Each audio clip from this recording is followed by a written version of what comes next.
यह तु सर्वाणि भूतानि आत्मनि एव अनुपश्यति सर्वभूतेषु च आत्मानं ततो नाविचिकित्सति। जो प्राणी सभी प्राणियों को देखे बसे आत्म तत्व में ही, जो देखे सब में आत्मा को, उसको भ्रम संशय कभी नहीं। इस मंत्र में हमें यह बताया जा रहा है कि संपूर्ण चराचर सृष्टि में एक आत्म तत्व ही सर्वत्र व्याप्त है।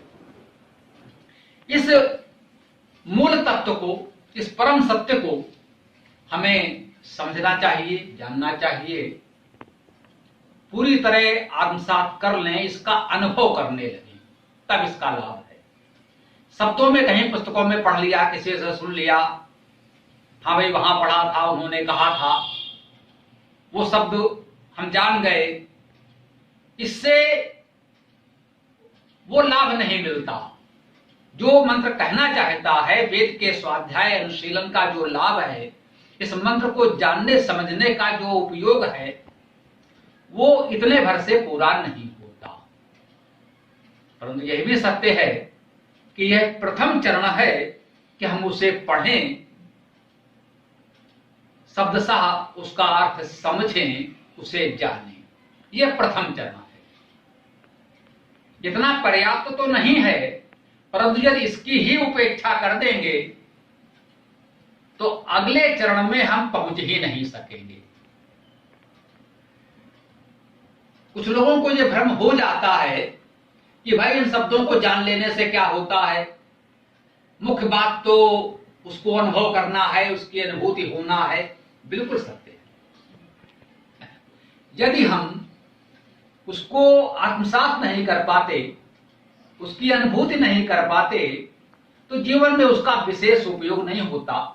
वो केवल एक साधारण सी सूचना, एक जानकारी हमारे पास होती है, और कभी कभी हम उसे रटे हुए शब्दों में यहां वहां दोहराते ही रहते हैं। हम जानते हैं, हमने पढ़ा है, हमने सुना है, परंतु वास्तव में वो हमारे जीवन में आ नहीं पाता है। तो ये तो सत्य है कि उसकी अनुभूत होनी चाहिए। वो अनुभूत कैसे हो, वो अनुभूत हो तो हमें क्या अनुभव होगा, हमारे जीवन में क्या परिवर्तन आना चाहिए, यही बात इस मंत्र में बताई गई है। यही इसमें महत्वपूर्ण है। हम वेद में सर्वत्र देखते हैं, इस अध्याय में ओम स्तुति में हम विशेष रूप से देखते आ रहे हैं कि इसमें ईश्वर के शुद्ध स्वरूप का और उसकी सर्वव्यापकता का सुंदर वर्णन किया जा रहा है।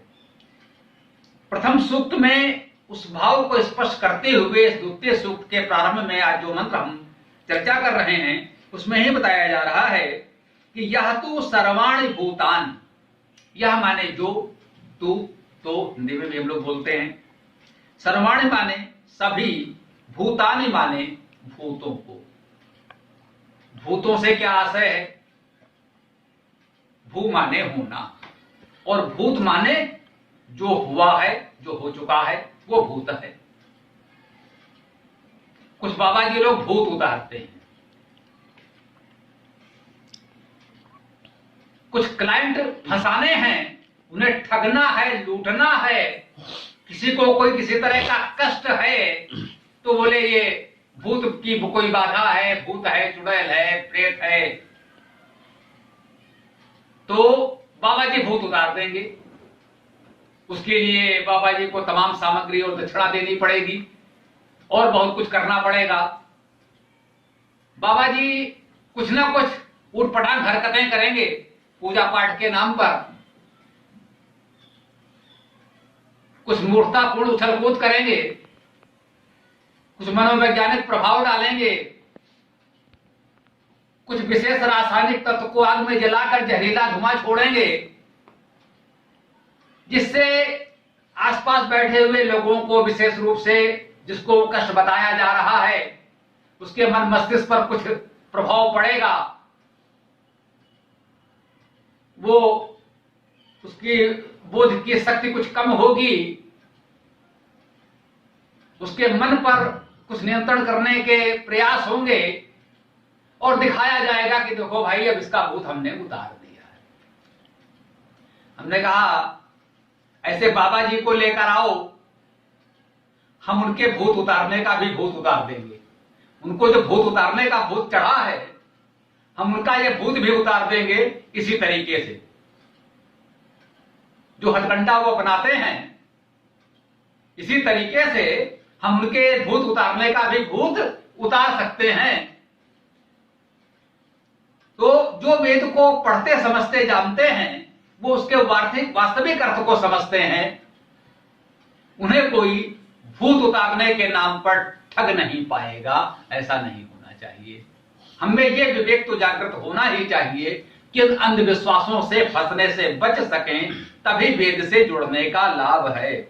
कहता है यह तो सर्वाणि भूतानि, जो तो सभी भूतों को, जो कुछ भी हुआ है, हो चुका है, वो सब भूत है। भूत माने हो गया, हो चुका।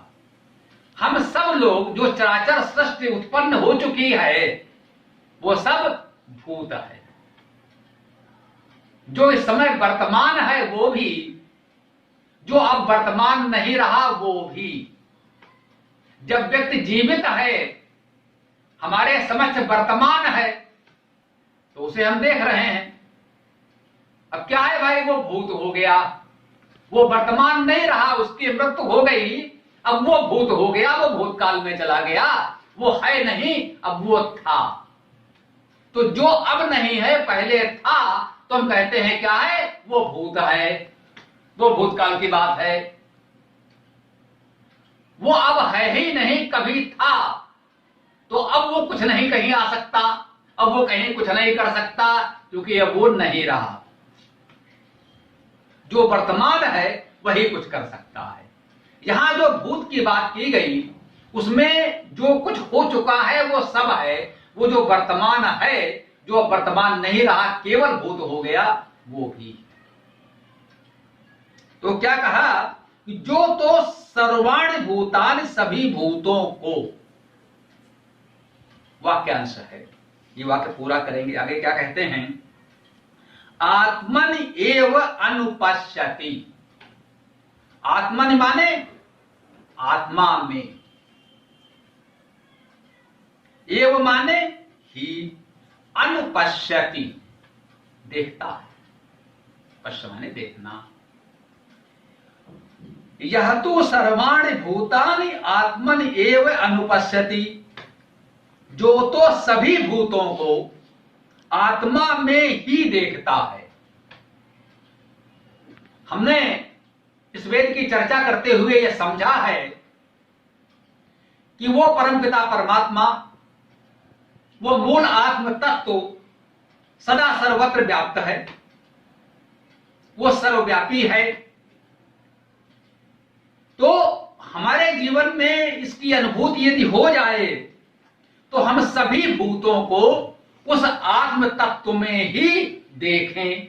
हमें जो कुछ दिख रहा है, जो हमारे समक्ष है, वर्तमान है, और जो भूत है, हो चुका, अब हमको नहीं दिख रहा है, वो सब कुछ उसी आत्म तत्व में लीन है। वो आत्म तत्व सर्वव्यापी है, जो कुछ भी है वो सब कुछ उसी में है, उसी के अंतर्गत है।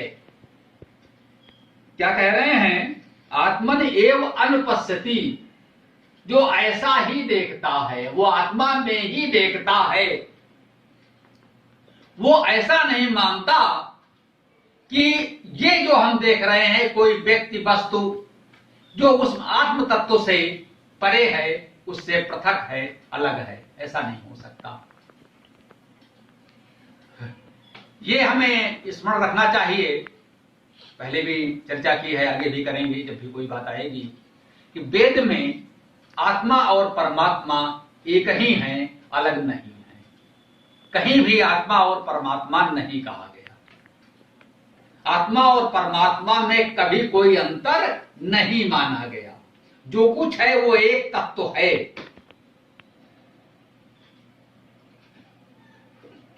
नीचे जल था, ऊपर हिम था, एक तरल था, एक सघन। एक तत्व की ही प्रधानता, कहो उसे जड़ या चेतन। जो भी जड़ चेतन सृष्टि है वो सब कुछ एक तत्व है, वही आत्म तत्व है, वही परमात्मा है जो विविध रूपों में व्यक्त हुआ है। तो मंत्र हमसे कह रहा है कि जो सभी भूतों को, सभी जड़ चेतन को, जो कुछ भी सृष्टि हुई है उस सब को उस आत्म तत्व में ही देखता है।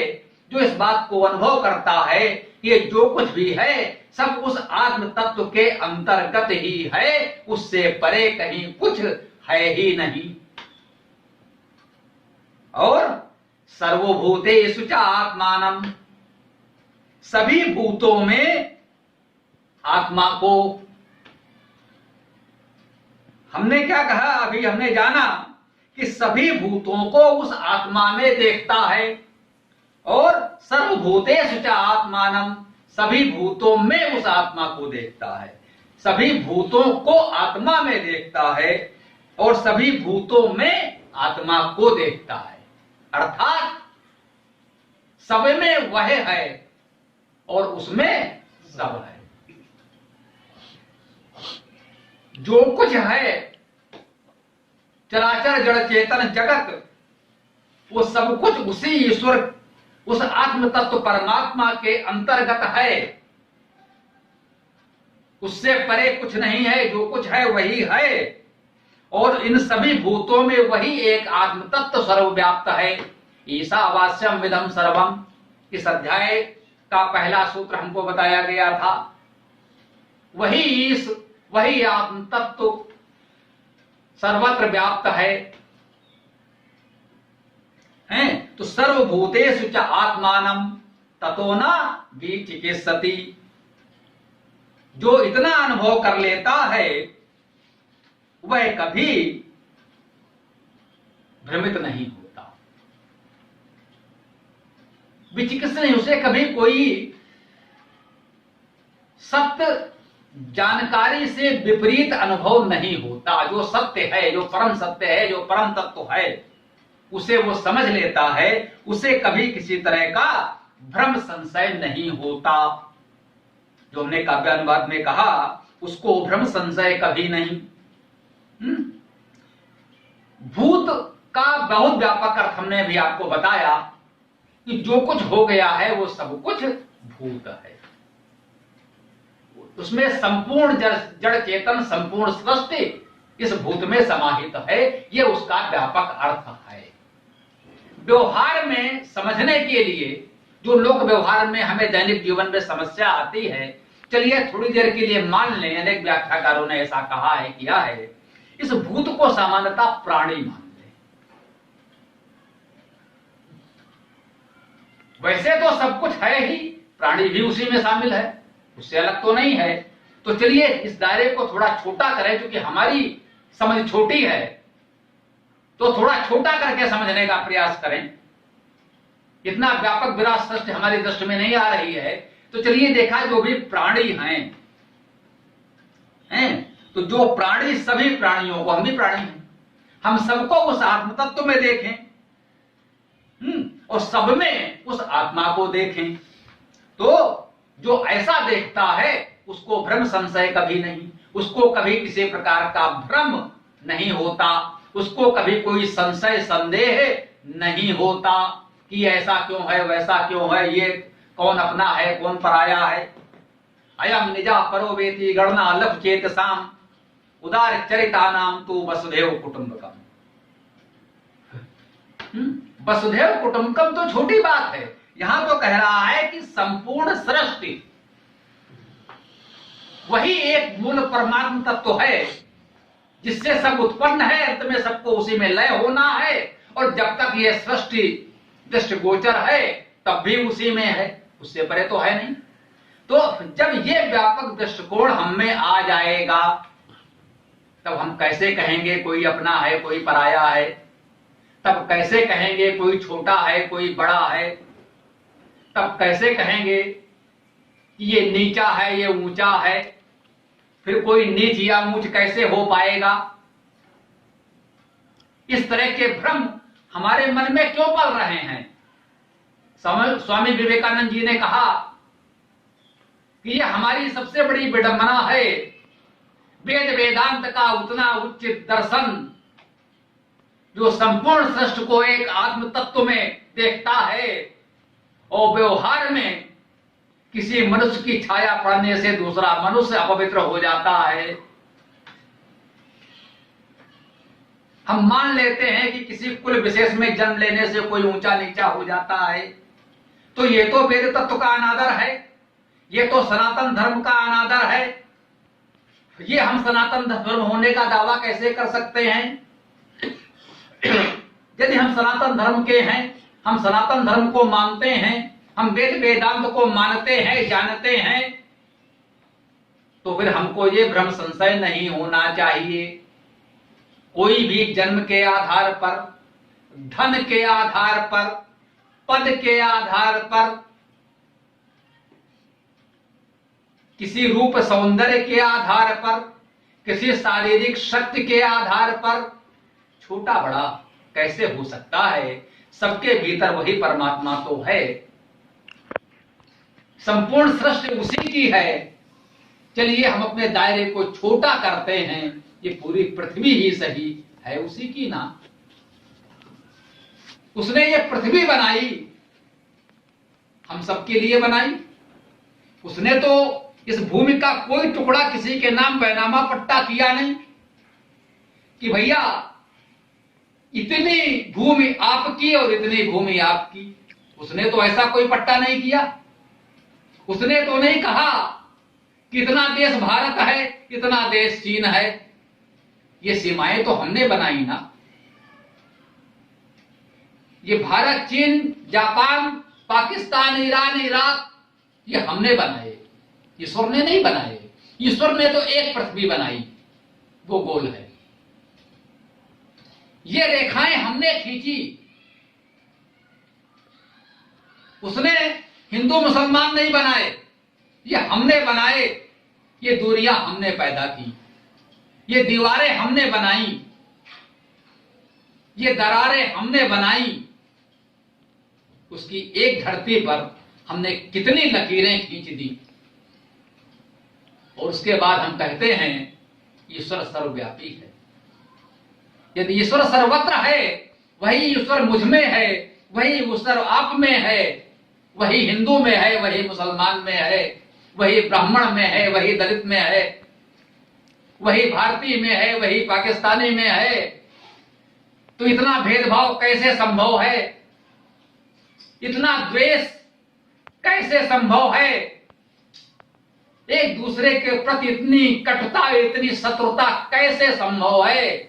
यदि ये हमारे मन में है तो इसका अर्थ है हम ईश्वर को नहीं मानते।